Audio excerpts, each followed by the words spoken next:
అయిపోయింది. సో మీకు నన్ను ఎప్పుడు కొట్టలేదంటే రాలా? దాని అర్థం ఏంటి మీరు చేశాను. మంచిగా చేశారు. ఓకే. అంటే ఎప్పుడు రాలా? భయం వేసిందా రాలా. మీకేమైనా? భయం వేయలేదు నాకు ఆ టైంలో. ఇప్పుడైతే భయం వేసేదేమో, ఇప్పుడు కొంచెం భయం ఉంది నాకు. అప్పుడు భయం లేదు యాక్చువల్గా. ఓకే. అప్పుడు నాకు ఆయన సినిమా డైరెక్టర్ అంతే తప్ప ఇంకా ఏం తెలియదు నాకు. నువ్వు నేను అవన్నీ చూస్తున్నాను అంతే తప్ప, అరే పెద్ద డైరెక్టర్ అంతే తప్ప భయం లేదు. కొడతాడు ఇవన్నీ నాకు తెలీదు. నాకు తర్వాత తెలిసింది ఇదంతా.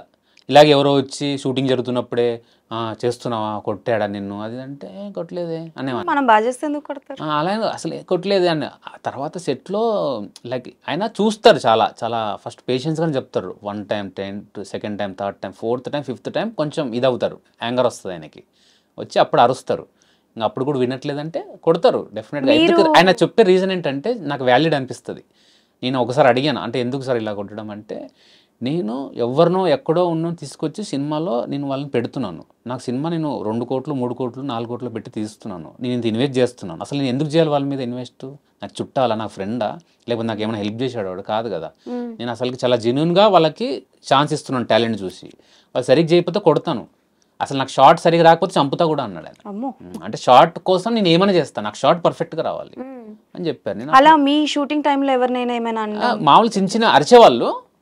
కొట్టడం అంటే నాకు తెలిసి కొట్టలేదు, అరిచేవాళ్ళు డెఫినెట్గా సరిగా చేయకపోతే. రెమ్యునరేషన్ ఎంత వచ్చింది ఫస్ట్ 11,000 అండి.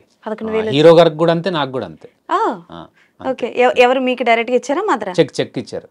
చెక్ ఇచ్చారు. చెక్ తీసుకెళ్ళాను. ఇంట్లో ఒప్పుకున్నారా మరి? ఆ తర్వాత నేను కరెక్ట్గా ఎప్పుడు చెప్పానంటే, ఇదంతా ఓకే కూడా 15 days తర్వాత షూట్ అన్నాను కదా, ఎల్లుండి షూట్ అన్నాక చెప్పా. ఏమన్నారు ఇంట్లో? అదేంట్రా షూటింగా, ఏం షూటింగ్ అది అంటారు. షూటింగ్ అంటే గన్ షూటింగ్ అనుకుంటున్నారు వాళ్ళు.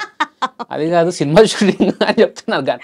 గన్ అవన్నీ నీకెందుకురా అంటున్నారు. అది కాదు సినిమా షూటింగ్, ఇలా ఆడిషన్ వెళ్ళిండే, సెలెక్ట్ అయ్యాను, తేజ గారు డైరెక్టర్, అది ఇది అంటే అవునా ఓకే ఓకే అన్నారు. అమ్మ వచ్చారా మీతో పాటు? రాలేదు. అంటే వాళ్ళు, నేను అడిగాను యాక్చువల్గా, వాళ్ళని అడిగితే ఎవరు రాకూడదు, నువ్వు రా, మీకెందుకు.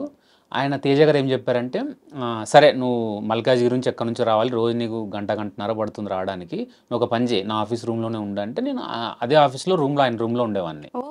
అదొక మంచి ఎక్స్పీరియన్స్ నాకు. ఆయన రూమ్లోనే ఉండి పడుకొని, ఆయన దగ్గర చాలా బుక్కులు ఉండేవి. ఆయన ఏమో నేను అసలు ఏం చదవలేను అనేవాడు. ఏం చదివారు సార్ మీరు అంటే, నేను అసలు ఏం లేదు 5th class ఎంతో అనేవాళ్ళు. చూసి చాలా బుక్స్ ఉన్నాయి, అంటే కెమెరాకి సంబంధించిన బుక్స్ అవి ఇవి చాలా చదివారు ఆయన. చాలా నాలెడ్జ్, అందుకే ఆయన అంత చదువుకోకపోయినా నాకు చాలా నాలెడ్జ్ ఉంటుంది. సో అవన్నీ నేను లైక్ చూసి చదివేవాన్ని, అవన్నీ చాలా మంచి ఎక్స్పీరియన్స్ నాకు. సో ఆయన దగ్గర ఉండేవాడిని కాబట్టి లైక్ ఆయనే కేర్ టేకర్ లాగా నాకు. అసలు నేను ఒక ఫాదర్ లా ఫీల్ అవుతాను ఆయన్ని. ఇప్పుడు కూడా నేను డైరెక్ట్ గా నేను మాట్లాడిన ఆయనతో, అంటే మా ఫాదర్ తో కూడా ఎక్కువ నేను ఎక్స్ప్రెస్ చేయను, అలాగే ఉంటుంది ఆయనతో. ఆయన పిలిస్తే వెళ్ళి కలుస్తా, లేదా ఏదైనా ఇంపార్టెంట్ ఉంటే నేను కాల్ చేయడం లేదా వెళ్ళి కలవడం చేస్తాను. ఓకే. సో భాష గారు, అంటే బేసికల్ గా